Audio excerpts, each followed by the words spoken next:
Okay, we'll go ahead and get started. A lot of you heard from me at lunch, so I won't repeat anything I said other than to say we have amazing people, programs, offices, a lot of resources here at Pitzer and the Claremont colleges, and many of those programs are represented here today in this session. So what I'd like to do is just have folks, as they come up, introduce themselves. They're going to talk about their area.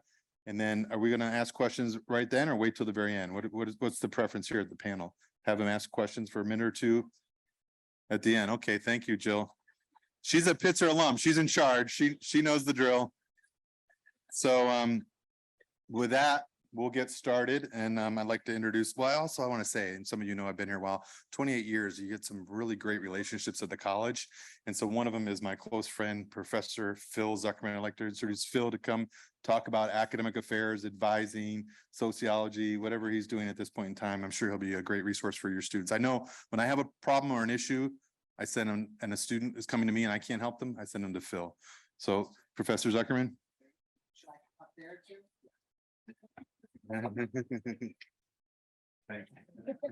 Congrats. Whenever I have a problem or issue, I go to Jim, so it's really great. Well, first of all, welcome and congratulations. Amazing that you're here. You're the lifeblood of our school, and your students are everything to us. And as a parent myself, I know how excited you must be. My oldest went to McAllister in Minnesota. Yay! And my middle one went to Cornish College of the Arts up in Seattle. Thank you.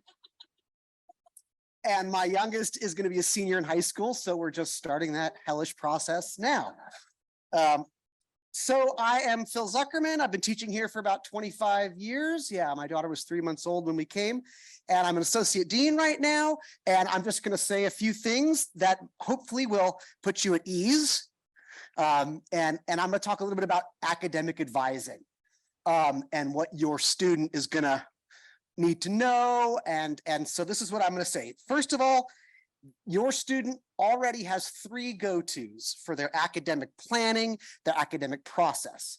Number 1, they're assigned an advisor who is a faculty member, who gets their own training on advising, who goes through seminars and sessions about academic advising, and has most likely been here and has been advising for years. So their FYS class, every new student will be in a first-year seminar. That instructor is their first academic advisor and will stay their academic advisor until they declare a major, at which point they'll find an advisor in that field, what we call field groups or departments. So that's number 1. Then every one of your students is assigned an academic guide. That is a current student, usually a junior or a senior, who knows how to use a computer, unlike their faculty members.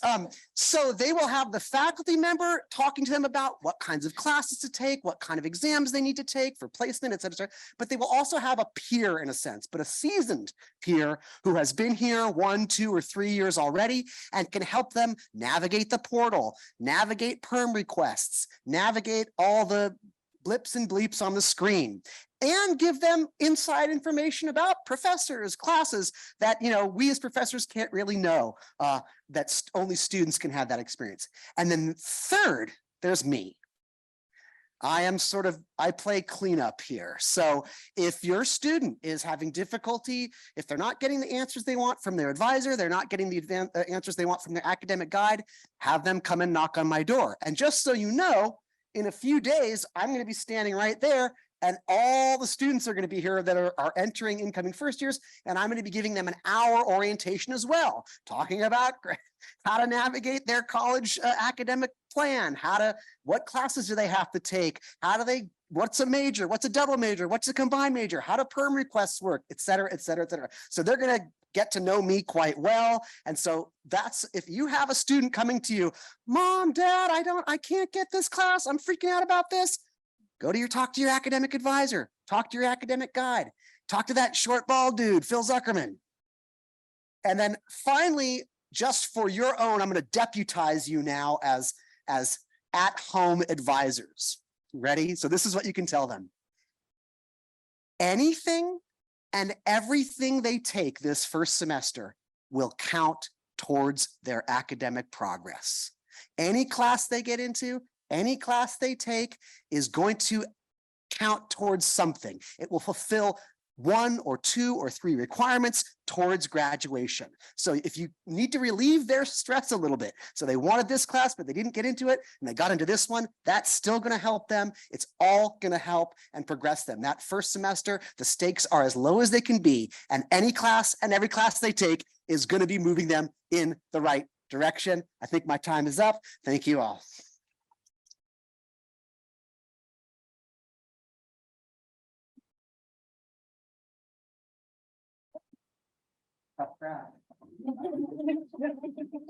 Thanks for warming them up for me. I don't get a great introduction like Phil did. I assume I'm also one of Jim's favorites, but you know, it's fine. So hi, everybody. Nice to meet you. I am Trisha Morgan. I am the managing director of the Community Engagement Center here at Pitzer. I am also an alumna, class of '08, and I am a professor of organizational studies as well here at Pitzer. I am very excited to see you all. I'm excited to meet all of the new students that are coming in. We often have people who come to Pitzer specifically because of our commitment to social justice, to social responsibility, and to community engagement, something that we do really well. We've been doing it for a long time. Our office is celebrating our 25-year anniversary this year, and the college is not that old, so it's exciting that we've been such a part of Pitzer since the very beginning. So your students, when they come, as Phil mentioned, they're going to have to hit certain graduation requirements. One of those is social responsibility praxis. That's primarily the learning objective and graduation requirement that my office supports. We also support social justice theory and intercultural understanding, local and global a little bit to some degree. We have good partners across campus that we work with in a lot of different ways. So your students are going to have to take one of these praxis courses in order to graduate. That is usually not a problem for any Pitzer student. Sometimes they will take one of those classes their first year, and they'll continue taking them again and again because they're really meaningful opportunities for students to engage in experiential learning. They get to apply what they've been learning in their classes, you know, to real world issues that are going on. They work in partnership with our community partners in a reciprocal way so that we are looking more at the reproduction of inequality and how to disrupt that at the roots rather than applying just a charity-based model, which a lot of other schools, you know, will typically center their community engagement efforts around those. Here, it's an important part of your students' intellectual development, okay? So we offer these praxis courses in just about any field. If your students are interested in film, they can take media arts for social justice with Gina Lamb, which is an excellent class. If they're interested in STEM and they want to take an integrated biology and chemistry class, they may be partnered up with a local city that's doing water testing to ensure that the residents in that community have access to clean and safe water, right? So there's a variety of things that your students can get involved with. If they care about anything and everything, we have opportunities to work on community engagement in those areas. We have a few different pillars of engagement. I'll just go over those briefly. One is the People's Pitzer. I'm really proud of this one. Pitzer has really high student voter engagement rates nationally. We're ranked at the top. We're going to continue doing that and continue our nonpartisan work to make sure that people are engaged and that people are voting and understanding how to participate in civic processes. We also have a pillar called direct action. Here we help students learn about what it means to effectively boycott, how to do that, how to practice protest safety, how to know their rights legally, all of these different things. We also have one that's related to educational access. We do tutoring, mentoring, college access, public education, popular education, all different kinds of things that are related to supporting education justice. We also have research and fundraising. Here, students learn how to leverage community-based research skills in order to advance the work of our community partners. And we also have several BIPOC programs. So we have one that's called Amplifying Black Communities, the ABC program, where we work with local organizations that are either Black led, Black founded, or Black serving. And we also have a longtime program called Native Indigenous Initiatives. And here we work with local Native and Indigenous tribes supporting our students. We have student jobs in our office. So anything that people are interested in, they should definitely come check us out. We're going to have a booth on the fair later outside. So come find us there and get more information if you're interested. Thanks.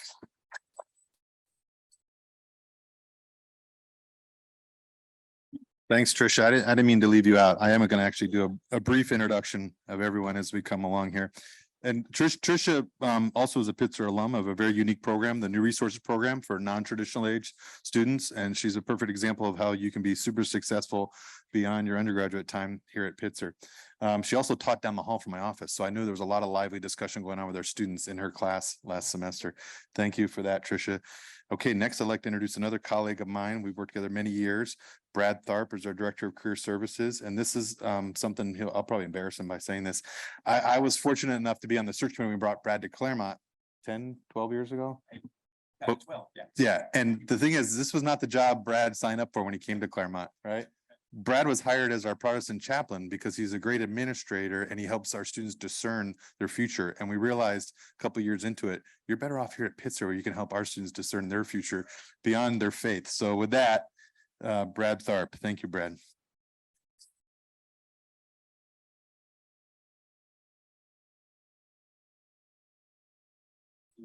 Can I use this? Hey, folks, can you hear me? Excellent. I'm the second bald white guy you're going to hear from today. And though Jim gave me a nice introduction, I'm not his favorite, but I'm working on it. Okay, so it's coming. So I'm going to do 3 quick things with you really quickly. First, let me say this. In a little over a week, I'm literally going to be sitting where you are, sweaty and happy to be in air conditioning. I'll be moving my oldest child into Boston University. So hoping that no hurricanes come up that way too, right? So I just appreciate everything that you're going through. Oh, can we celebrate 2 things? I'm very practical today. 1, your student has moved in, the carrying's over. Let's celebrate. 2, the first tuition payment is made. Let's celebrate. I just have 21 more to go. Let's talk about that with me crying sometime. So we're going to do 3 quick things. First, I want you to see the folks who are here to help your students. They've just recently made a very important decision with you as a part of that process. I want you to see the folks who will help them. I'm going to give you a very brief overview of the ways we are here to walk alongside your student as they discern their next steps, similar to what Jim just mentioned. You may have heard that before if you're here for Admitted Students Day or saw us online, but then I want to spend the bulk of my 5, 6, 7, 10, 12 minutes with you to talk about ways we might partner together to support your student. Sound okay? We good? All right, good. Here's our mission statement. I won't read it because reading mission statements is boring. What I want you to see here, and again, this reflects Jim's comments, we are here to help your student achieve whatever goals they set for themselves. But we're also here to help them figure out what those goals might be. So some of your students are showing up knowing what they want to do long-term. Others might be like I was, still trying to figure that out. Wherever they are in that process, we want to be supportive to them. And I'll talk about how in just a second. Okay. Here's some of the folks who are here to help support them along the way. So here's the members of our team. You'll first, of course, notice PETA. PETA always gets the attention away from me. I don't understand why. PETA, as we refer to as our friendship ambassador, but these folks are very experienced and are committed, again, to helping your student both define and achieve their goals as they move into the future. So 4 of the photos, not counting PETA, we are fortunate to get to spend significant time sitting down individually with your student to learn about them, their gifts, their talents, their weaknesses, and what they're hoping to do in the world. So it's our pleasure to do that. Also, you'll see these names along the bottom. We don't have headshots for these folks yet because these are our new career fellows. These are peer advisors. You may have already experienced this, but sometimes students listen more to other students than they do to us. So these are trained students who also can help support your students. So we're happy to be the team here to help them. So next, I'm just briefly going to go through the ways, some of the resources and opportunities we have here for students. So first is we want to continue to help them discover more about themselves. What are their strengths, their interests, their values, the talents that they're hoping to contribute to the world, and how do they hope to do that?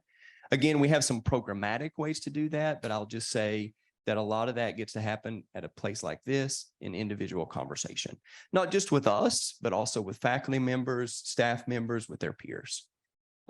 It's a wonderful opportunity. If they can't think more about who they are here at this time and place in life, I'm not sure where or when they can do that. So we want them to do it. Second, we have a tremendous amount of programmatic opportunities for students to explore the kinds of careers that are out there. Right? So they may have a fairly myopic view of what the options are before them. We want to help them expand that view in a number of ways. So for the sake of time, I won't go through this list, but please know one of our primary goals is to connect students to individuals and contexts in which they can learn about different career fields and then reflect on those fields to see if that's something that they want to pursue. Are we good? Good. All right. Yeah. Don't tell me to talk more, Jim. That doesn't help anybody. This third option, this third area, and this may be what many of us may sort of associate with a career center. We want to help them again achieve whatever goals they've set for themselves. So this is with the skills, the techniques, the resources to pursue those opportunities. So we have tons of programmatic ways that we do this. Every week, there are skills-based workshops as well as connecting workshops that happen with students, and that's just at Pitzer. So let me say here very clearly, because you maybe can encourage your students in this way. The career resources of the Claremont Colleges Consortium are immense. We do a lot at Pitzer, but when you connect Pitzer to our other sibling institutions, those resources go through the roof. During the fall, for instance, I would bet that on a typical weekday, there's probably 10 to 12 career-related opportunities happening across the consortium. Your student has access to the vast majority of those, all of them, of course, here at Pitzer, but also at Scripps, Pomona, CMC, and HMC as well. Good. Sometimes it's hard to encourage them to cross those invisible lines of the campuses, particularly earlier in their career. Please encourage them to do that. Good. We're good. All right. Now I want to transition, if I can, to ways that we might work together in supporting your student in their career discernment and planning process. Okay. And please know when I do this, I want to say before I go aside, I see this both as a career service professional who's done this for several years, but also as a parent and knowing how complicated this can be. Okay. So the first is, please know that a change in direction is normal and natural. Your student might be showing up here today knowing exactly what they want to do in the future, or maybe they've got 2 or 3 ideas they're looking at. I believe that you've brought them here because you want them to expand their experience and see what's out there. A change in that direction is perfectly normal and natural. What we want to do is help support them to be intentional in that process, right? And I'll say too, having seen this with many students and alumni, it's better to change a direction if it's not right for you when you're 19 or 20 or 21 than it is to do that when you're 25 or 26 or 28, and maybe there's a graduate degree that's finished or in progress or something at that time. Okay. Not that change can't happen then. It's happened for many of us then, but the more they can do this earlier, the better. Secondly, I would say, if possible, connect them with other professionals that you know, right? Let them have those kinds of conversations. We do that all the time with them. If you know other people that they would like to talk to, help them to have those conversations. Share information about your own journey, but acknowledge that theirs might be different. I'm going to be stereotypical for just a second. We see this most often with parents and family members who might have had very linear career paths, right? Who might have had very, very challenging steps to take in that process, but there was a pretty set pathway. Many, maybe most careers these days have very winding pathways associated with them. That doesn't mean there aren't concrete actions these students shouldn't be taking. There are, but sometimes those pathways aren't as linear. And I think that's helpful for everyone to know. Encourage them, but maybe not too much. I have 3 kids. One of them sort of kind of listens to us. Do you know what I mean? You drop a suggestion, they'll kind of think about it. My daughter, our youngest, will do exactly the opposite of what we say, right? You know how to encourage your student to engage in these things and trust that. And lastly, and this is something we struggle with as a team, I hope you get the sense that we, not just our Career Center, but all of these people, many people across the college, are here to support your student in this process, to prod them, resource them, walk alongside them, do what we can. Ultimately, they have to own it. It has to be theirs, right? Good. I'm almost done, but Jim's going to yell at me. So one of the primary ways you can actually support your student is actually to support other students. And there's a little bit of a selfish motive in that. We would love it when you support other students, but also we often hear this hesitation from students that they don't want to reach out to people because they don't think other people want to help them. And we try to tell them all the time, there are many, many people out there who want to help you. So when they see you helping students, they're more comfortable reaching out to other people. Does that make sense? Good. So here's some ways to do it. I won't go through them a ton. Pitzer Connect is where you can make yourself available through a digital platform to students to find you and connect with you. We run a very robust winter break job shadowing program where you can volunteer to host a student or students virtually, really that first part of January, kind of the end of the winter break, to shadow you, so to speak. And then we love it when you refer job or internship opportunities to us that we can share with students. There's tons of ways to do that on our website that you can easily see. And let your student know that you're happy to talk to their friends, if that would be helpful, right? That informal connecting can be really powerful. Good. So here's all the ways to stay on top of ours. Our Instagram is actually pretty good. I have very little to do with it, but you can get a sense of what's happening. And thanks so much for your time, and congratulations. Congratulations to all of you. Okay. Okay. Thanks, Brad. Yeah, we are in good time here. So we'll keep moving right along. I'm fortunate to have a wonderful colleague who I've just got to know very well recently.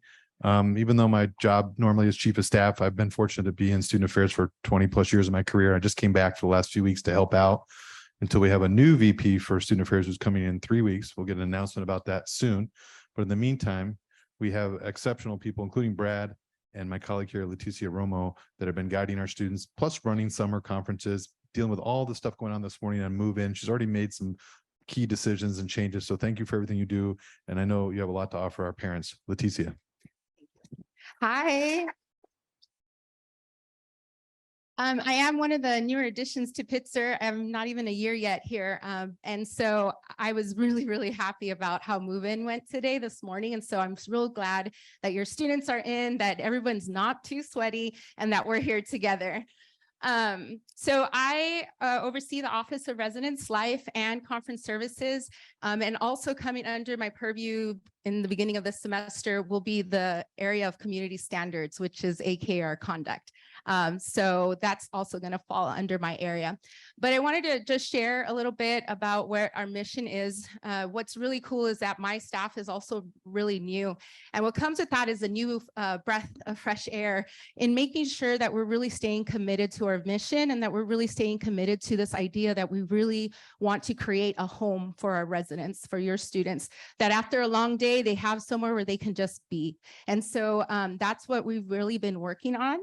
This is my staff that we work in. You all will probably hear a lot from Natalie, who's our Assistant Director of Residential Operations, and Johnny Moreno, who is the Resident Director for the first year areas. Lots of energy. The rest of the staff are either RDs in our upper class area, so you might meet them later on in your Pitzer journey. And then the newest addition, he should be starting next week, and then he'll be up here, but his name is Joe Kaluter. We also have outstanding resident assistants. These students are star leaders. They have been in training for the last 2 weeks, preparing for your students' arrival. Everything from how to build community to how to handle emergency situations. And I wanted to just make sure that you all get an opportunity. It's very important that you get an opportunity to meet your RA, and you probably already met Johnny too, your RD. So this is the slide that I really wanted to share with you all, because I know that it can be intimidating. When my parents dropped me off at college, well, no, they dropped me off at the airport and then I went to college. They were like, all right, see ya in 4 years. And then I never left college. I graduated a lot of times, but I never left because I work here now. So they're very confused. So when Brad was talking about students who go have like a different mission or a different value or a different just line where they thought they were going to end up, I am a prime example of that. Anyhow, these things I feel are really important for you all to know. First is that we do have someone on call, a professional staff member. We actually have 2 levels of professional staff on call. One who supports the RAs in addition to campus safety. And then if there's any issues that are really egregious in the evening or in the weekends when the campus is closed, we also have a second level of on-call support. So there's always someone there to help your student. This is going to be really important. And by the end of today, your student will have campus safety's number in their phone. And if they haven't, please tell them to include that number. That's everything from lockouts to after hours. These are the people's if there's emergency, if maybe they're in a situation that's unsafe, like our campus safety and our on-call team is here to support your student anytime, 24/7, every day of the year, including summers. Some of the things that I think is important is to know that we build community through different ways. The first is going to be through programming. Your RA is going to have like pizza night and come do friendship bracelets, ice cream, etc. But they're also going to do one-on-one check-ins with each of the rooms. So what that means is that they're going to check individually with your student, and then they're going to check together as a roommate, and then check as a suite. So there's a constant checking and making sure that everybody's getting along, or that they're having these really awkward conversations, like, the awkward conversations that come with roommates. The other, I was going to give examples and there's just so many. I'll just leave it there. The other way, and this might sound a little odd, is through the conduct process. And so that's some of the ways that we do. Our students do have policies in our halls and on our campus.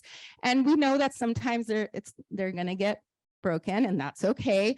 But we try to be really developmental with our conversations about community standards, the impact that it has on their community members, and really looking at it from a restorative justice perspective versus like a punitive or you're in trouble type of perspective. And then lastly is advocacy. So what I do want to share is that students who are connected to campus, who feel like they belong because they're part of a group or they have some friends or they're part of an organization, whatever that is, are most likely to succeed in their time at college. And so this is really important for you all to know, because I know some of us have really shy kids and some of us have kids who are like, woo, everywhere, want to do everything, but it's really going to have them encouraging them to get involved, whether that's people on their floor, whether they go have meals with their roommates, whatever that looks like for them, but ensuring that they're getting connected. And if they're not feeling connected, that's when you contact us and we can help in a non-awkward way, get them connected to students on campus. The care team is a team. It's a professional staff team. Everyone who serves on call, whether it's on the first level or whether it's on the second level, we meet every week to talk about what incidents happened over that past week, and if there's anything that we need to do further to support your student. So we do this weekly meetings to ensure that none of our students are falling through the gaps, making sure that that student is connected, that someone's made sure that they're okay, that they know that they're cared for. And so I bring that up because it's really important. If you start noticing some things that maybe are out of line for your student, or you're just a little concerned, we appreciate when you contact us and let us know, because what that does is allow us to be able to connect with your student and make sure that they're doing okay and that they're feeling adjusted at campus. Some of our students are going to be great, and some of our students just need a little bit more assistance in that area, and that's very normal too. Along with that, we have the Strive to Thrive Wellness Hub, which is in the Mead lobby, and it's a new initiative that we have to ensure that our students are taking care of themselves and their mental health. And so they'll do fun programming, they'll do like spaces and groups for each other. They'll have alternative weekend activities that don't involve substances, and so this opportunity for students to be able to connect in different ways. It's important that your students encourage, or that you all encourage your students to reach out to us with their issues. They're going to be nervous because they're going to think that like, oh my gosh, it's not a big deal. But if you all are noticing that it's a big deal, please have them contact us. That's what we're here for. We're here to help them out through this process. And the honeymoon period will end. So you're going to start noticing about 4 to 6 weeks is when they start getting maybe a little bit more homesick, where they're feeling like, oh my gosh, this is a lot for me to handle, or I'm involved in 20 clubs and this is way too much. I need somebody to help me with my time management, whatever that looks like. We have an outstanding student success team, and we have an outstanding case manager team and our wellness team. So we are really intentional with helping our students manage and get through what that looks like in their experience here.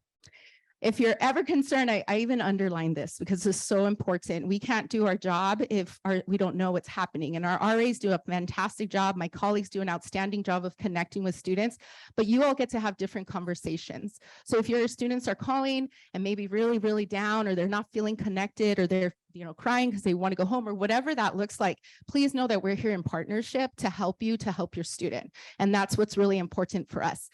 So please don't hesitate that. What I will tell you is that we do follow FERPA. So that means that if you call and you say, here's everything that's going on, what are you going to do about it? I can't tell you unless your student has signed off to allow me to speak to you. But I promise you that even though I can't tell you whether or not your student lives in our halls, I will follow through with making sure that we're connecting with that student. Okay. And so if your student is okay with you all knowing the information, that's totally fine too. They just got to sign it for us so we're able to talk to you. All right. Those are I thought it was a short list, but I kept talking. So there you go. It's a long list, but it's important stuff. And then we're located in East Sanborn, which is on the 3rd floor of the one right by the pool. And that's our email address if you need to contact us, or you can call our office. Thank you. Thanks, Letty. And if you're not familiar with FERPA, you will be. It's basically just student records and privacy and confidentiality, even though you pay the bill, and we won't forget to send you the bill. Your student has the right to privacy if they're 18 or older.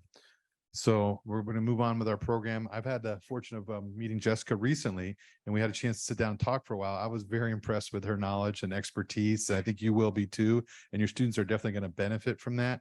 So with that, I would like to invite Jessica Austin to speak to you about academic support and disability services.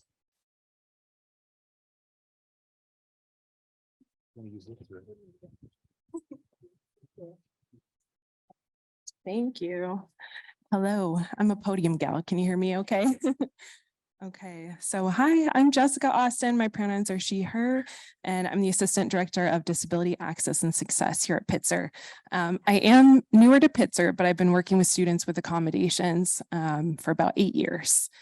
So first, I just want to share a little bit about the academic accommodations process. This is what I get the most questions about. So if your student is ever not sure where to start, they can just start by reaching out to me, but here's the steps. So first they complete an application for accommodations on our website. They can upload their supporting disability documentation right there in that portal. Then they're going to reach out to me and set up their initial appointment. And then we're going to work together to determine their approved academic accommodations during that appointment. We're also going to talk about how do accommodations work at Pitzer, how to use them, how to approach your faculty, and all of those good things. And then I'm here to support them throughout the way with using those accommodations. I'm located in Atherton 112. There's my contact info. I also work with students on other types of accommodations. So parking, housing, those are kind of the two main other things. So who qualifies for accommodations? So this is going to be students with a qualifying disability or medical condition or mental health. We've kind of seen mental health as kind of our biggest area right now of students. Almost a third of Pitzer students are registered with us for accommodations. So I just want to kind of normalize that a little bit, that a lot of students are using this service. We have about 320 students right now who have exam accommodations. So that's our most common accommodation, is going to be either extra time on exam, using a distraction reduced exam environment, something like that. All right, so next I want to talk to you about academic coaching. This is my lovely colleague, Connie. She is our best resource on campus. I'm just going to say it. Connie is here to help with things like time management, executive functioning skills. How do I study? Maybe I didn't need to study that much in high school because I'm just really awesome. How do I approach my professors? Note-taking skills, all of those more specific academic type skills. Connie is your gal. She offers one-on-one appointments and also has a drop-in hour every single week. If your student has met with me over the summer, I've also given them Connie's contact information. All right, and then I am part of that success team that Letty was kind of telling you about. So we also have these two gals for mental health and well-being support. So they are also on our care team, but they are here for things like case management, mental health support. They do a lot of programming around mental health and wellness. Something that students love every semester is we invite therapy dogs to campus right before finals week, just to kind of help students get, you know, that little bit of puppy love right before a really stressful time. And it's pretty awesome. All right. They also help with things like crisis management. We have an ADHD support group that meets every week, survivor and respondent support, and then we have a student of concern form on our website. So I know Letty was telling you about notify us if your student is struggling with something. That is one way to let us know. Anybody can fill out that form online, give us some information about your student and what's going on, so we can kind of best figure out how to reach out to them and provide support. All right, and then last but not least is our Strive Thrive program. So this is more wellness programming. We have Wellness Wednesday, where we kind of do some different activities. We have wellness ambassadors who are students. We have mindfulness activities, different programming, and more events around mental health awareness. Yeah, I think that's all I got for you. So there's our contact info. Just kind of contact me if you have any more specific questions about accommodations. Thank you. Thank you, Jessica. So you may have heard President Thacker talk earlier about his experience studying abroad and how influential it was on him. And many of us had an opportunity to study abroad. We want your students to come here, enjoy Pitzer, and then go away. Go have a different experience somewhere else in the world. And that's why my friend and colleague, Kibakile Dengus Vopko, was going to talk to you about study abroad here at Pitzer. Kibakile. Thank you. No, I'll stand right here and be comfortable. And this is my good afternoon, parents, friends, students, if somebody slipped in here. This is the parent session. There will be lots of time for us all. That picture is from Nepal, by the way. And so your student has an opportunity to do their intercultural learning in Nepal. It's a real beautiful place. Oops, wait a minute. I can press the code. Oh my goodness, did I just switch off that? Okay, right, okay. The importance of study abroad. Why do we send them abroad? Well, I'm sure the academic deans have already talked about breadth and understanding and all those critical things, thinking skills, interdisciplinary perspective. But I want to stop at intercultural understanding. Our students go abroad, not just for fun. They don't take trips, they don't travel, they go to study, underlined, abroad. I want you to know and understand that intercultural understanding is one of the learning objectives. They actually check a box and meet their graduation requirements by going abroad. So we take going abroad really seriously. And I'll just add that as a Zimbabwean myself, I'm shocked at how much K through 12 students do not learn about the world. And Pitzer College tries to correct that. As a result, 50 to 60% of our students are able to go abroad to gain this intercultural understanding. then if you are doing your math, you realize that what happens to the other 40 to 50% that do not go abroad. We have, my office is called Study Abroad and International Programs. We have just a little over 100 international students on our campus at any given time. The abroad comes to our campus, so that if for any reason that is complicated and we can talk about it, your student cannot go abroad, abroad comes to them.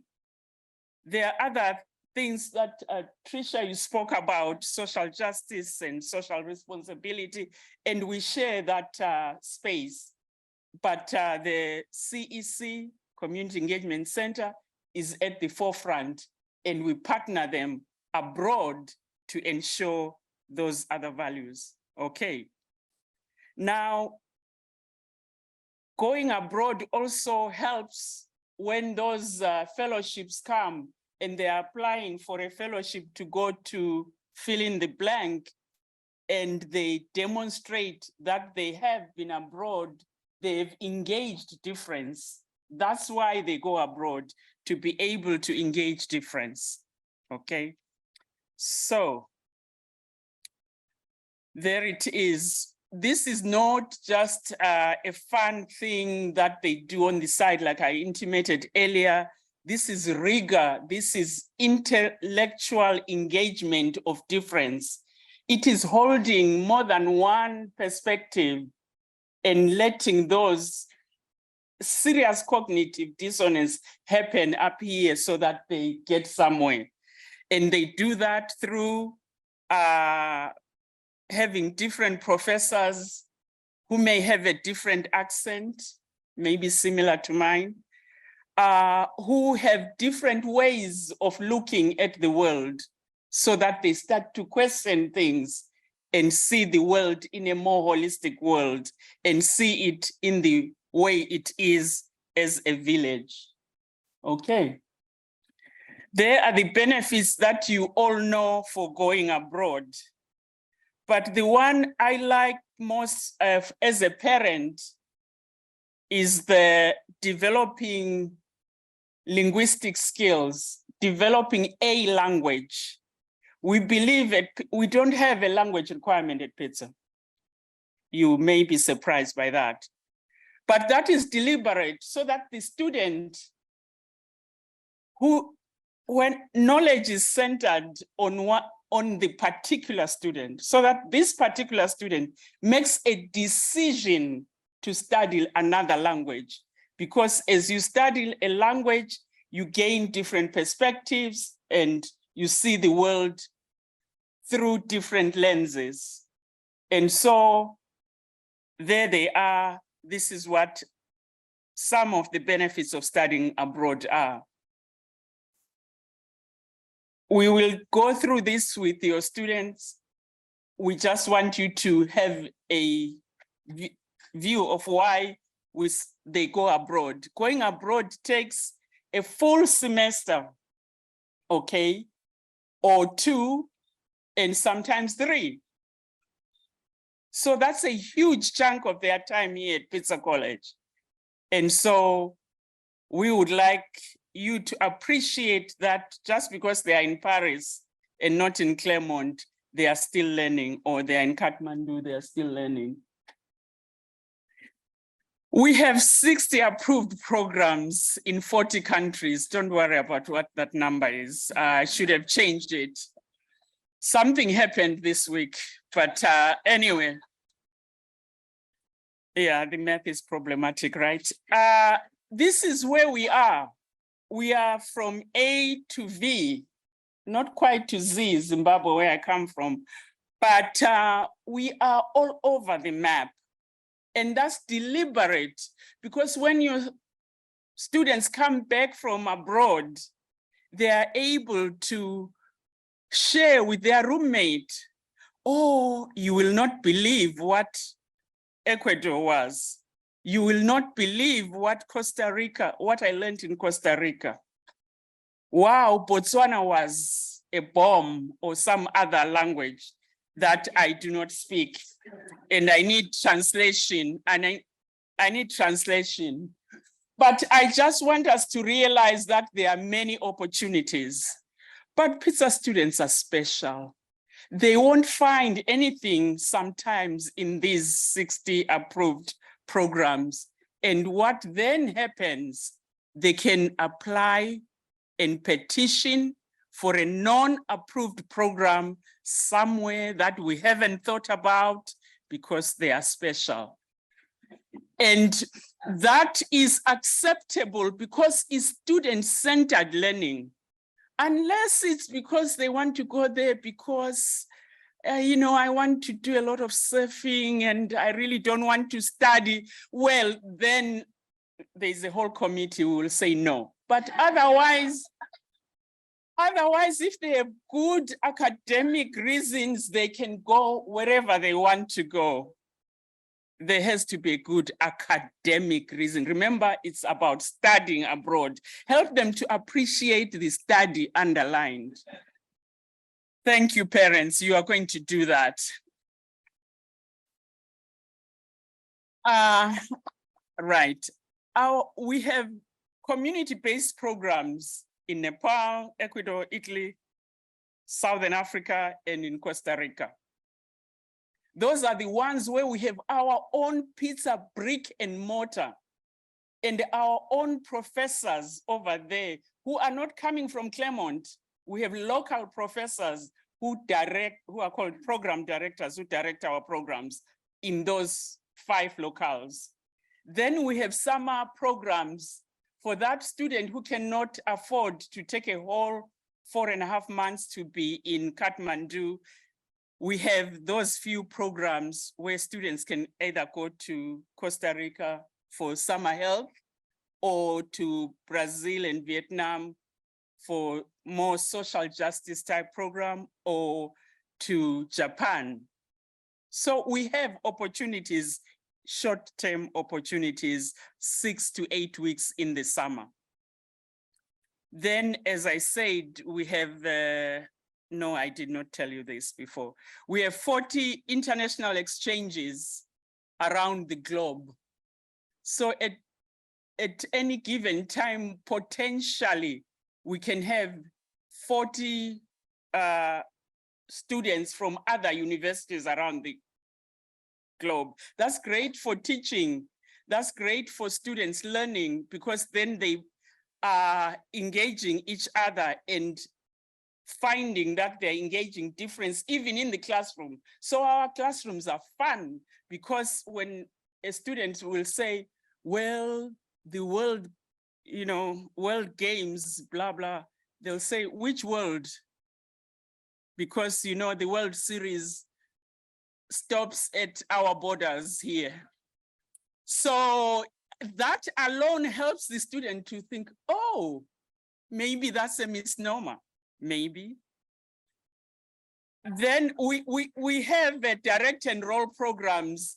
You don't need to know the differences, but what I'm trying to show you is that we have a plethora of programs, and we have an application timeline that you really don't care about, but your students can visit us at this beautiful, most northerly and most easterly part of campus. That's where West Hall is. And we are Q100. Okay. And that is our address.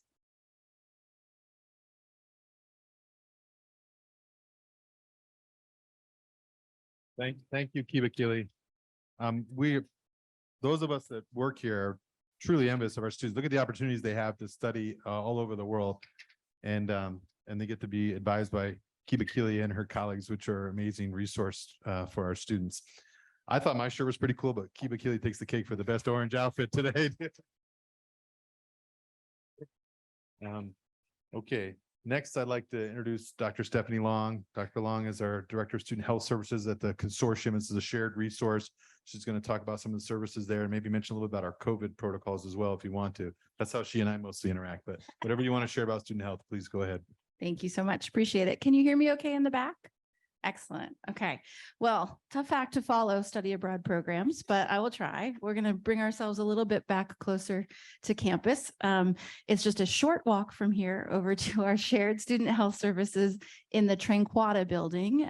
We're right across from the library, really central on campus, pretty easy to find us.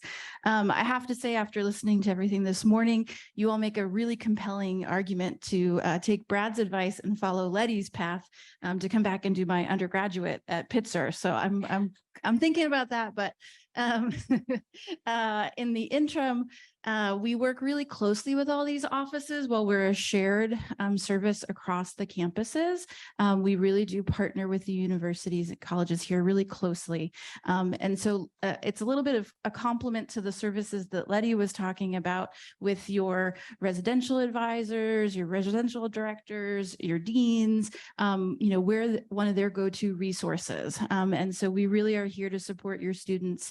And I can't emphasize enough that just taking that kernel of, oh, it's fine, I'm kind of handling this, don't worry about it. And everything can always be better when you start to bring in all those resources that we've mentioned this morning. And the thing I hear most often is seniors who are about to graduate who say, oh gosh, I wish I knew about this 3 years ago, 2 years ago. I could have really taken advantage of it. So just really explore things. To that end, at Student Health Services, we offer a ton. I can't go over it in 5 minutes. I can't explain all of COVID in 5 minutes, but I'll hit some highlights probably. But our website is that QR code that's there. And if you just Google the words or the letters TCCS, SHS, you'll find us. There's lots of ways to navigate to us. We've been on the campus for a long time, started in the 1950s. Things have evolved since then. And we serve all the undergraduate students. And our phone number is there. You can find us across from the library, as I mentioned.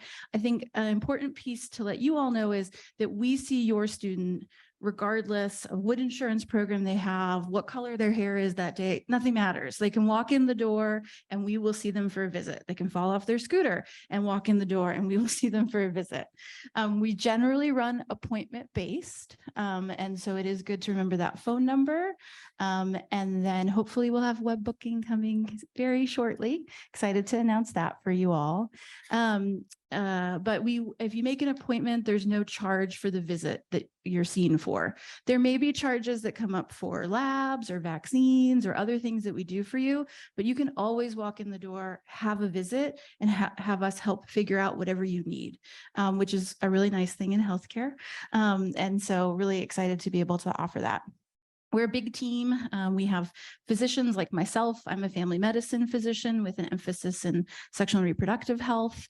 And we offer a ton of services with our providers. We have nurse practitioners, nurses, medical assistants, registered dietitian, as well as all of our amazing office staff. Brad mentioned 2 things you've already accomplished, but I'll add a third, which is that the vast majority of you have completed your entrance requirements, your students' entrance requirements to be on campus. So thank you for all the work doing physicals, doing immunizations, and getting all of that done. It really is critical to help us keep everybody safe and healthy while they're here. So thank you for that. If you still need help, please call. And we'll be happy to help out. But we really do more than that, and you'll start to learn more as you go throughout your time here. I think the other piece is just to remember, we do offer student health insurance plan, private health insurance plan. I'm very happy to answer probably high-level questions for the audience in the Q&A, but we can help navigate regardless of what you pick, whether you're keeping a plan from home or whether someone's enrolled on a student health insurance plan. We do not bill health insurance directly, so it's a little bit different, but we do provide very clear transparency for all of our prices. Everyone can get reimbursement for their services based on what insurance you have. For student health insurance, we're an in-network provider, which means we really understand more of what that reimbursement looks like. For the plethora of other plans that are out there, we are an out-of-network provider, and so reimbursement can look a little bit different, but we're always happy to help you navigate that, okay? It can be just as daunting as it is when you're at home receiving care sometimes. But we're here to help and happy to help navigate those things. In terms of COVID, we are in LA County, which is, I think, an important distinction, which means that that's our closest public health partner. And so we are often under LA County guidance in terms of what we do for health emergencies, from COVID to other outbreaks that may occur, or emergency preparedness pieces. So right now we have no required masking on campus. It's always recommended. And we really make sure that we allow folks to feel comfortable and be interacting however they want to. If you're sick and you come to the clinic, we'd love for you to wear a mask just to help keep others safe and healthy as well. Pitzer does have a COVID booster requirement for vaccination, and we will help make sure folks can get the new vaccines that are coming on in the fall as well, whether that be through us or through an insurance partner or a local pharmacy, if that's preferred by your insurance. So really happy to navigate all those things. Dr. Jindal is our Assistant Vice President for Health and Wellness and has really led the kind of COVID services on campus for the last few years. We've had really robust and very collaborative processes over the last couple of years, as sort of Jim was mentioning, and we'll continue to keep those things going. So thank you very much. Thank you, Dr. Long. It's really a great resource, like all our central services. In case you're wondering about all the acronyms, TCCS means the Claremont College of Services, obviously SHS, Student Health Services. So I'm really glad that we were able to learn a little more about what we're doing in terms of health and wellness. And with that in mind, we're actually going to bring up Grant Goodman from our Counseling and Psychological Services, another wonderful shared resource. You'll hear it referred to as Monsoor sometimes because that's the name of the building where they were housed. Well, actually they've moved, but that's the name of the services from the 1950s, I believe. So Dr. Goodman. Great, thank you. Let's see. You can hear me all right? Great. Yeah, so like we said, my name's Grant. I'm one of the psychologists at Monsoor, or MCAPS. There's lots of acronyms, but we are one of the main free mental health resources on campus. So when I say free, I do mean that our services are covered through student fees. So we don't accept insurance or deal with insurance at all. Students can come meet with us for free. We are located also in the Tranquata Student Center, right across the hall from Student Health. And the best way to get in touch with us is usually to give us a call. There's our phone number there. I'll be passing out a bunch of material at the fair after this with our phone number all over it. So you can call us, you can leave us a message when during non-business hours. We are starting on Monday to take phone calls to schedule appointments, and our first appointments will be on the 28th, the first day of classes. I want to just give a brief overview of our services. So the main way that folks interact with us and students interact with us is through the first step, which is a brief assessment appointment. So what that means is students will come and meet with us for 20 to 30 minutes to talk about kind of what's bringing them in, what concerns they might have. And then we kind of work with the student to decide what the best next step might be. So for a lot of folks, they work with us within our model, which is called short-term goal-oriented therapy. We don't have a firm session limit. That used to be the case in years prior, but I hear that from students a lot. So I want to say there's not a hard and fast session limit, but if they're working with us within our system, it's understood that the goals that they're working on are short-term and goal-oriented. And so for students that would rather work over a longer period of time, more open-ended work or more specialized care than we can provide, we work really closely with them to get them referred to community providers that would be the best fit for their needs. What I always tell folks during those brief assessments when I'm meeting with them is that my main goal is to not leave them hanging and make sure that we have a plan for them one way or the other. We also offer consultations. So for folks that might have a very specific question or just an immediate concern, they can always just call us and consult about something. We all have different areas of specialty. My area of specialty is working with folks at ADHD and learning differences, but you can look at our website and see all of the different therapists that we have and their areas of specialty. So sometimes it can be useful to consult with somebody who specializes in a specific area. We also have psychiatrists on staff. So for folks who are looking to talk about medication, continue medication, you can give us a call and schedule with them. That would be the only area where insurance would come into play, just to fill prescriptions. But a meeting with our psychiatrist is also totally free. We also have group therapy and workshops. I'll have a long list of that at the fair. It kind of overlaps with our areas of specialty. But that's also available for students. And we also have 24-hour crisis services. So during business hours, students can walk in at any point and meet with somebody same day. In the evenings or on weekends, you can also call our main number. It'll prompt you to press number 1. You can speak to somebody 24 hours a day. And if you want in-person follow-up, we'll follow up the very next business day. Also, just want to mention more confidential resource. I know we talked a little bit about that in other settings.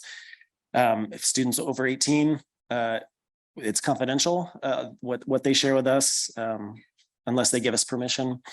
I can get into all the exceptions around that, usually around safety and things like that. But just so you know, it's confidential. We don't share any of that information with academic services or anywhere else without their permission.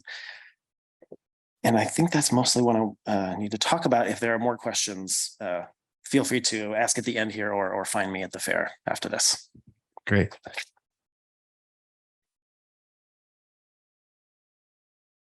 Thank you for that. Another valuable shared resource is the libraries here at the Claremont colleges. And I haven't been over there since COVID, but it's an amazing facility. There's study places, cafe, there's the stacks. There's obviously all kind of research resources. At one point, this may have changed though. We had the 3rd largest collection in terms of volumes of private college libraries in California. I think it was like Stanford. What's the other one? But we are pretty darn big collection for a small group of colleges, pretty impressive. But you're going to learn more about that from Alex. Alex? Yes.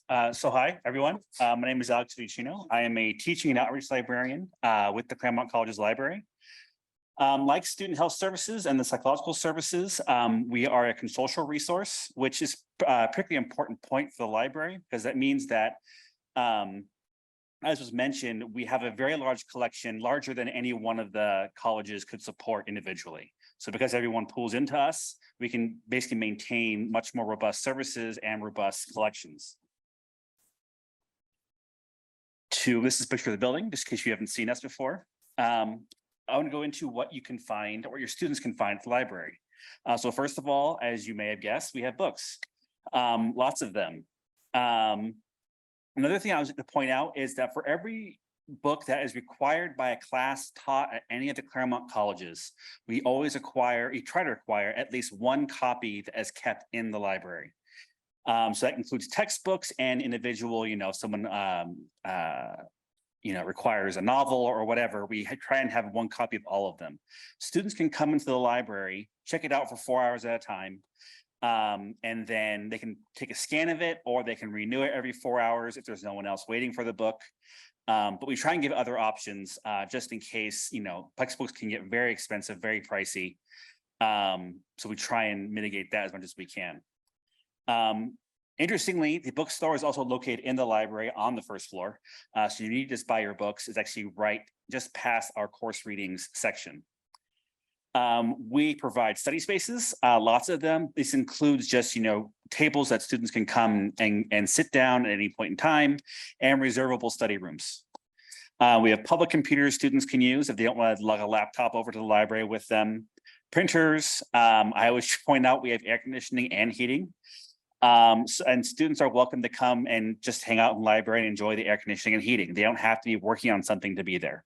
That space is theirs, it's for them. It's not a special thing for them to come in. And we always try and adapt to what needs they actually have. Pitzer might be actually the furthest away geographically from us, so we do our best to entice them over to the building. We have Library Cafe. This is fairly new in the past year on our 1st floor, right next to our main services desk. And we have librarians. One of the important things I'd like to point out about this, or one of the most important resources that we provide, are our librarians, in the sense that these are research services we provide to students and faculty. And I think a lot of students kind of has this thought that, well, it's the faculty, maybe the grad students who will consult with a librarian when they have, really intense, really heavy duty research to do. But we provide the exact same research consultations to 1st years all the way through 4th years.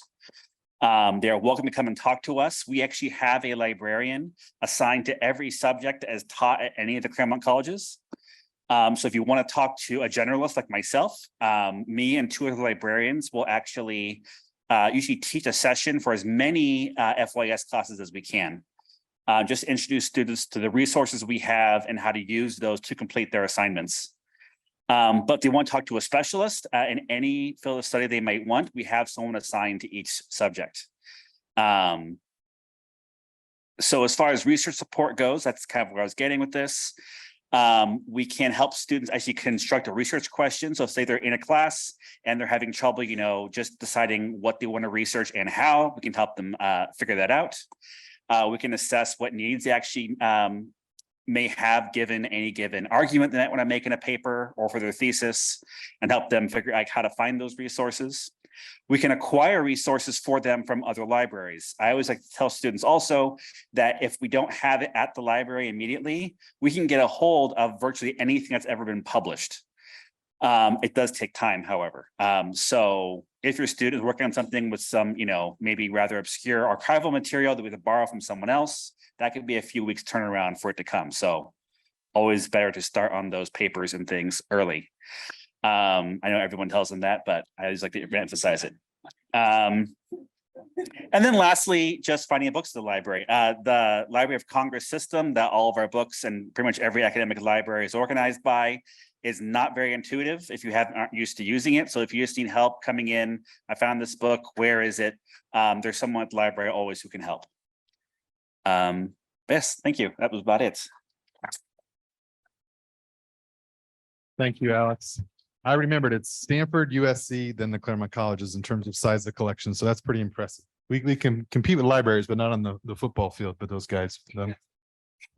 Speaking of books, Phil Zuckerman written like 11 books. I don't know if you carry all his books in your library. That's a lot of books to carry.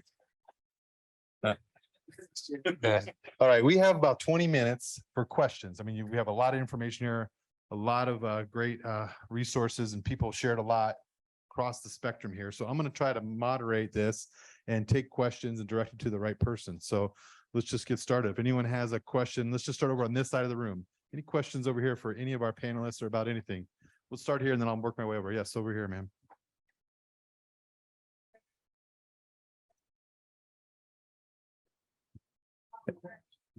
Yeah, I'm going to repeat the question so everyone can hear it. The question was about, is there a particular year, class year, that you recommend students study abroad? Yeah, I'll answer. Thank you. Okay. They usually go abroad as juniors. However, in order for a student sometimes to go 3 times, they can go as sophomores if they are ready. So at Pitzer, we will allow our students to go as sophomores, as you know, or as juniors, and even as seniors, as long as it's the first semester of the senior year. But most of them go in their junior year. You got a question up here, sir? Yeah, I'm wondering, given ChatGPT and generative AI, what's the policy now for college? You got a coach, yeah.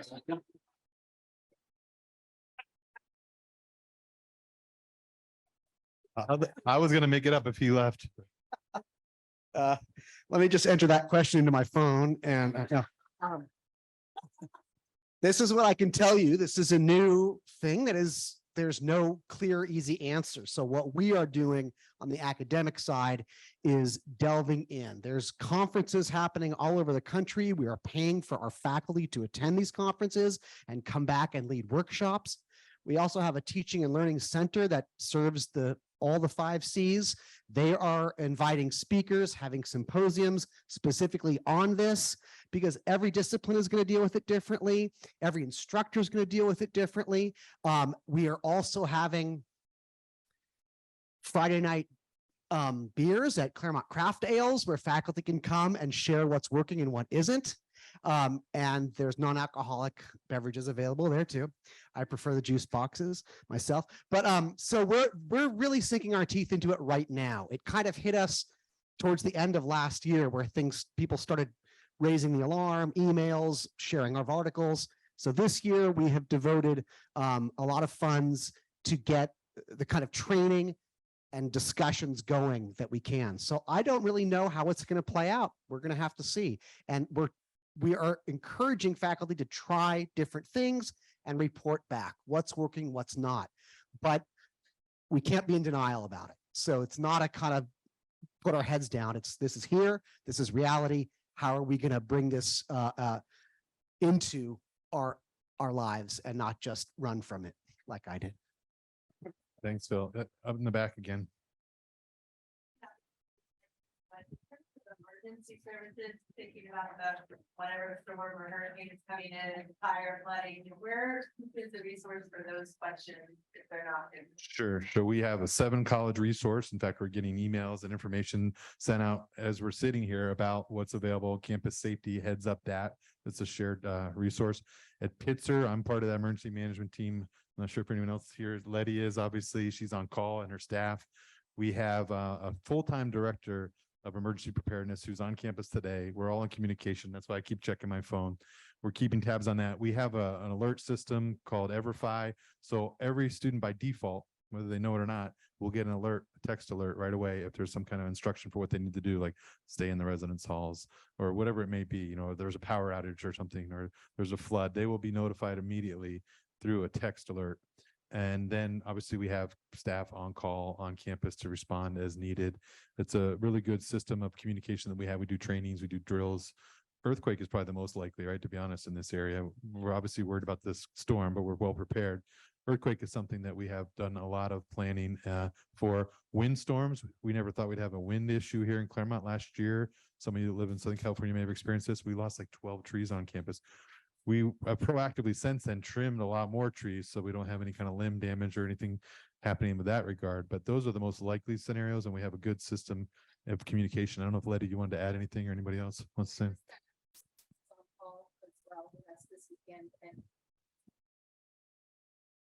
As Jim was mentioning, we did have a meeting. We've been meeting every day in anticipation for what's coming. We have backup generators. We have our on-call team ready to go. We have our facilities team ready to go. So we're ready. All of our orientation planning has been adjusted because of when it's supposed to hit Sunday and Monday. So we've made plans accordingly.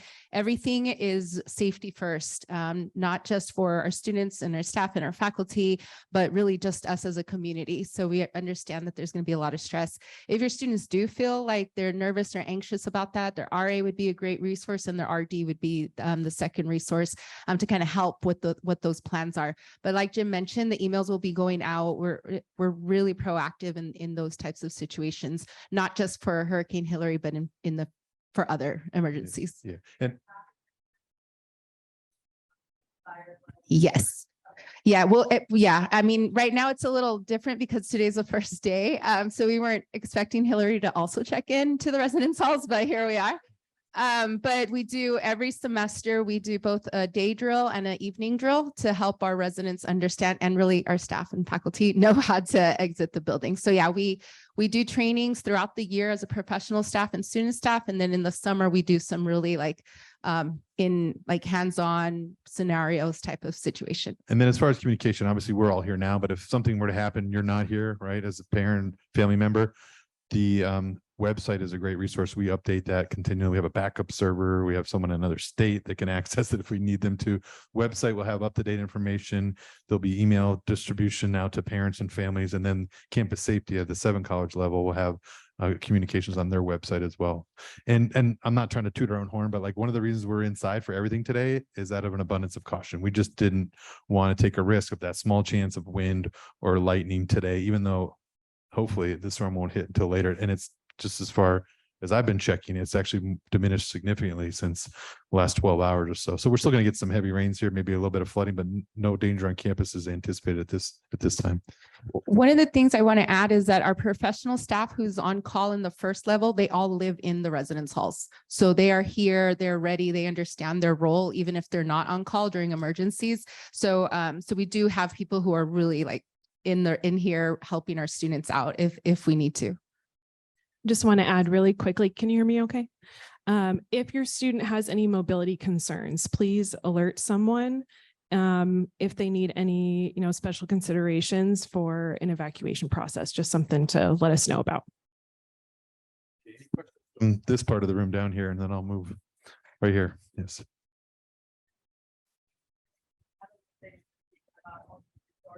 Well, and do them. Yeah, so the question, Minor things that they're getting, how much of the repetition they get about, don't forget, we have these. sure. If others didn't hear the question, right, the students will get similar sessions like this, plus more academic, social life, residence halls. And what are the reminders and other ways that we tell students about what's going on? We do emails. We have a listserv for all of our students, and that tends to be one of the main ways that we communicate. But in the residence halls, there are RAs and their RDs know everything that's happening, and they're really good at continuing to tell them. Yeah, we just need them to read their emails and text. But this week in particular, they will be prodded and pushed everywhere. Like they are not going to be lost or fall behind. But going forward, obviously, we expect them to stay on top of their schedules, but there are people and resources around to help with that. I'll credit Letty's team. The RAs are great. We've invested in and they invest in us, I think, in letting us come and chat with them about what we offer. So they're a great point of contact. We also do an event on campus that's for all of our schools called Back to Your Future on September 19th. So it is a lot to absorb today, and over these couple of days, we give you a couple weeks to settle in, and then we like kind of do it all over again for some of our services that we have at the Claremont colleges. And that's a great event. So highly encourage you to attend that. You can get your flu shot there too. And that will also be a good way to do it. Okay. Anything over here? Yes.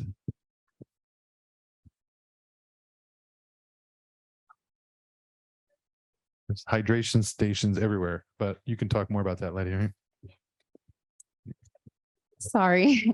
Yeah, so our student government purchased a lot of the refillable stations throughout the halls. So you'll see 1 or 2 in every building that they'll use a lot. And then we know once it turns yellow, my staff knows to submit a work order to get it back to green, which means it's ready to go. So our students at CCA, we do provide a water filter because they have a full kitchen set up there. But throughout the year, they'll use the refillable stations. Yeah, CCA is the Claremont Collegiate Apartments. Not many first-year students live up there. It's about a half mile from here. The tap water is safe here. I know some people don't like drinking tap water, but you can drink tap water anytime here in Claremont. The dining hall has water, obviously, and so students, a lot of them nowadays, obviously have their own container. They can refill it in the dining hall as well. Yes. Sort of have 2 questions. One is a follow-up about the storm, and then a study broad question. So about the storm, like what if the kids can't get to the dining halls? Like what are the plans for that? Yeah, well, How it goes out? Yep. sure. Yeah, that was part of our conversation that we had yesterday and how we're going to plan it. We have a really great relationship with dining, and so we'll be doing packed lunches in those situations. So we'll send it out to where the areas are, where they're at, if we need to get to there. So we do have all that planned out in the event that we need to be able to utilize that. Just about study abroad, I just wanted to know if a student wants to study somewhere, does that particular program have to have a direct tie into their major? Not necessarily. Is this on? Yeah. Okay, not necessarily. Sometimes we encourage students in concert with their academic advisors to go to places where they will not take even a single subject in their major, because guess what? They can get their major requirements right here in Claremont, but they may not be able to study about this incredible bat that is only found in Madagascar. So they have to go over there to study that. Does that make sense? Yeah. If like we have a student, let's say, is a science major and they have like a certain sequence of courses, right? We're very flexible. The faculty work with them on that, right? Yeah. So sometimes we find that in concert, we are not an independent department, we are under the academic affairs. So we are always working in concert, as Jim was intimating, with faculty to make sure that students will still graduate in 8 semesters or less. Excellent. And by the way, our students do have fun, even though they're studying, underline the study. They have fun when they study abroad too, right? Over here.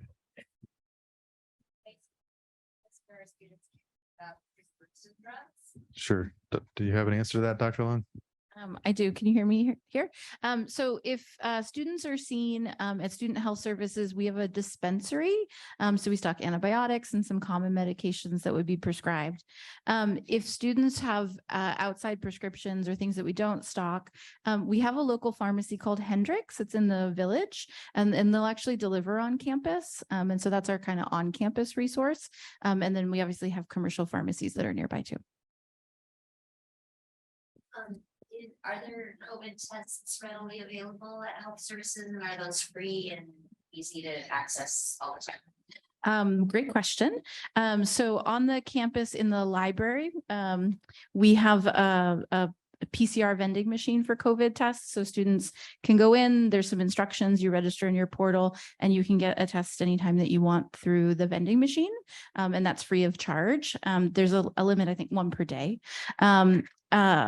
We've had a variety of testing options on campus, depending on kind of what's going on. So last year, up until the spring, we still had some mandatory testing. What it looked like varied by school. We do not have any mandatory testing right now, but we do want to make sure that resources are available. So we have rapid antigen tests and PCR tests that you can have right now as part of a visit at Student Health. And those are free of charge. We still are providing those. Yeah, and I should say the college is providing that for you. Pitzer is providing that for you. But we have those at Student Health or at the vending machines. Yeah. Yeah, I mean, things may be free like laundry and other things, but you're paying for it one way or another, right? So, no, sorry. Yeah, and we had a full-time nurse on staff up until last spring that was doing testing for faculty, staff, and then we encourage the students to use Student Health, but there's still a lot of resources here. Yes, sir. Could we get a digital copy of all the slides that we'll present? Sure, I don't have a problem with that. I didn't talk to a colleague in parent relations, so we can put it on the website or email it to people. I think that would be helpful. Nobody has an issue with sharing the slides unless you have a QR code, right? We have a QR code, and we actually have our introduction to Student Health Services, which is like kind of 15 high yield slides on our website. So I think the highest yield area is all the PDFs on the right-hand side. So if you go to the website, there's like phone number, and then there's a bunch of things there that start to answer questions if you want that. Okay, we have a few more minutes. So Mine are copyrighted, so I'll leave some royalties. yeah. In the back, yes.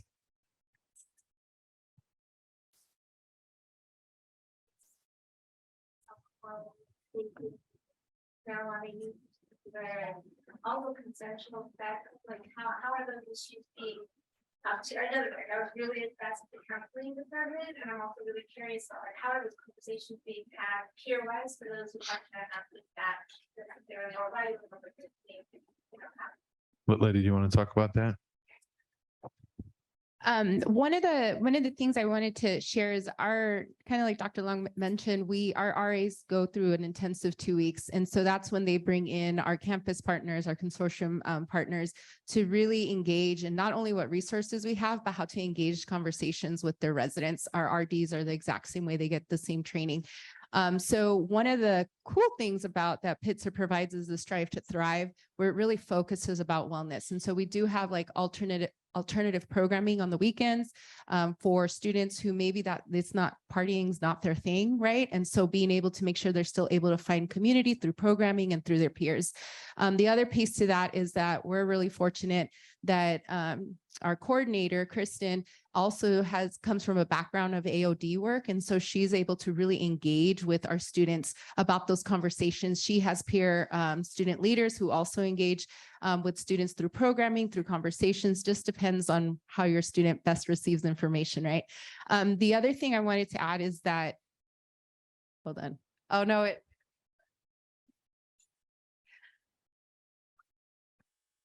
thanks, yeah.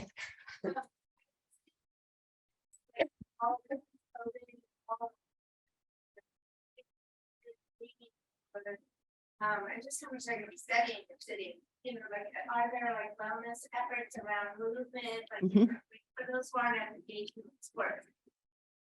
Yeah, our residents have, or all our students have access to our gym, have access to free workout classes, et cetera. But our wellness does focus on all aspects of wellness, mental health, physical health, everything that's included under that umbrella. And it's a really it's a very unique program and it's very successful here. So it's very driven by our students, what's happening and how they want to advocate for each other.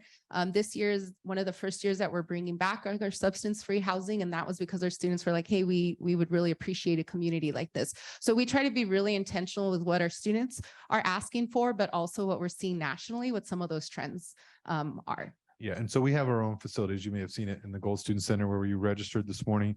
We have workout equipment, obviously, but we also are beneficiaries of the whole Pomona Pitzer athletic program. So there's amazing state-of-the-art facilities down in Pomona. Our students sometimes complain that they have to walk to the gym, or the student athletes have to walk from practice back to Pitzer, which is kind of ironic, right? But there are classes.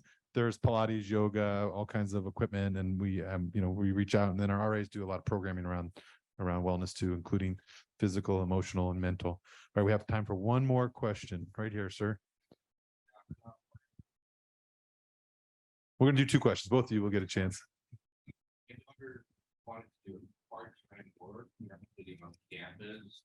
So, what's the first step where should you go?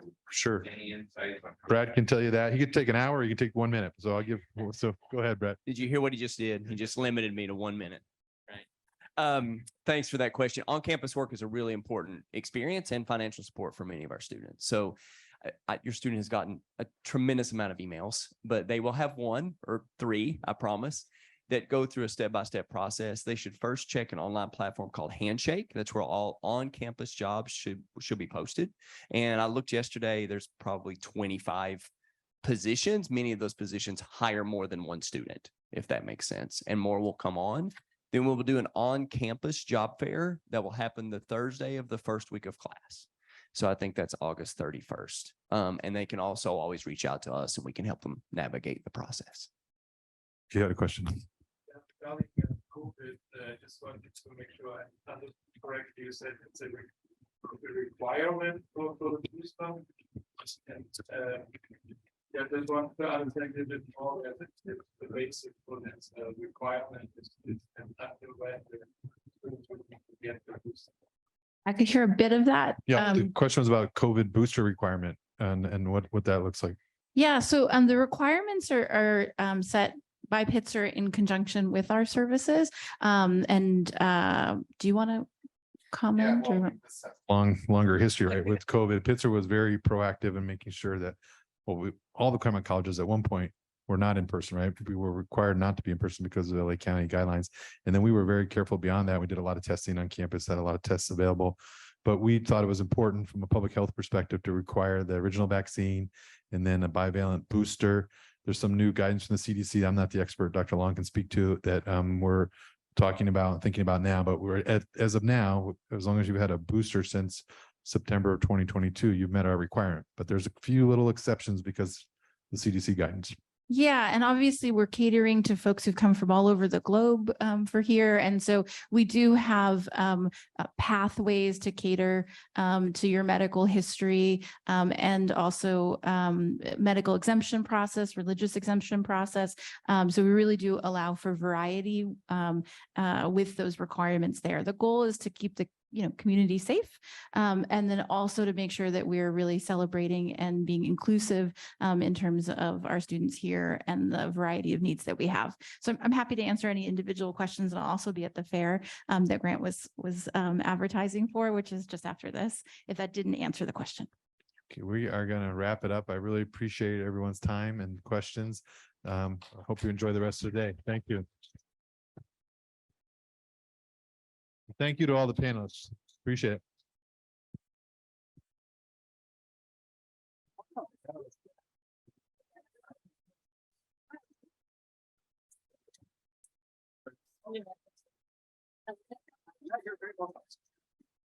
Anytime, anytime.